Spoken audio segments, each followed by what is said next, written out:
வணக்கம் நண்பர்களே. இப்போ நம்ம மாட்டு பண்ணைக்கு பார்த்திங்கன்னா, ஒவ்வொரு மாட்டுக்கும் என்னென்ன தீவனம் கொடுக்குறோம் அப்படிங்கிறத பற்றி இந்த வீடியோவில் பார்ப்போம். இப்போ பார்த்திங்கன்னா, ஒவ்வொரு இதுவும் இங்கே எடுத்து வச்சுருக்கேன்.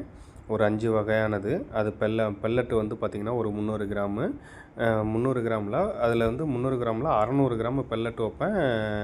கலப்பு தீவனம் ஒரு 300 கிராமு, கோதுமை தவிடு 300 கிராமு, பின்ன பார்த்திங்கன்னா அரிசி மாவு ஒரு 300 கிராமு, தேங்காய் புண்ணாக்கு ஒரு கைப்பிடி அளவு, பருத்தி புண்ணாக்கு ஒரு கைப்பிடி அளவு, இப்போ கற்காய் தவிடு ஒரு 300 கிராமு.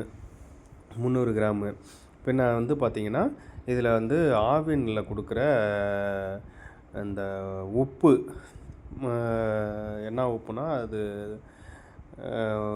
கவர்மெண்ட்டில் பார்த்திங்கன்னா நம்ம கவர்மெண்ட் டாக்டர்கிட்டே கிடைக்கிது. அந்த உப்பு நல்லா ஃபேட்டேஷன் அப்பெல்லாம் கொடுக்கும்.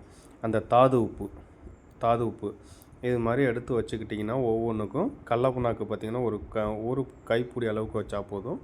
ஸோ இதெல்லாம் சேர்த்து பார்த்திங்கன்னா 2 கிலோ வந்துடும். எனக்கு இந்த 25 நாளைக்கு நான் அது பிளான் பண்ணியிருக்கேன். 30 நாள் ஒரு மாதத்துக்கு எனக்கு கணக்கு பண்ணியிருக்கேன்.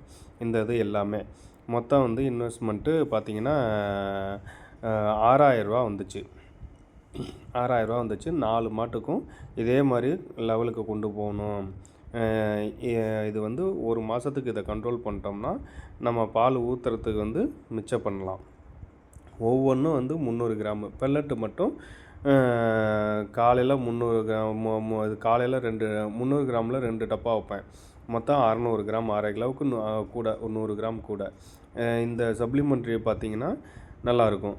இது தண்ணி வச்சு ஒரு அரை தொட்டிக்கு தண்ணி வச்சோம்னா அதுக்கு ஒரு 10 லிட்டர் தண்ணிக்குள்ளே வச்சோம்னா இது ஊறி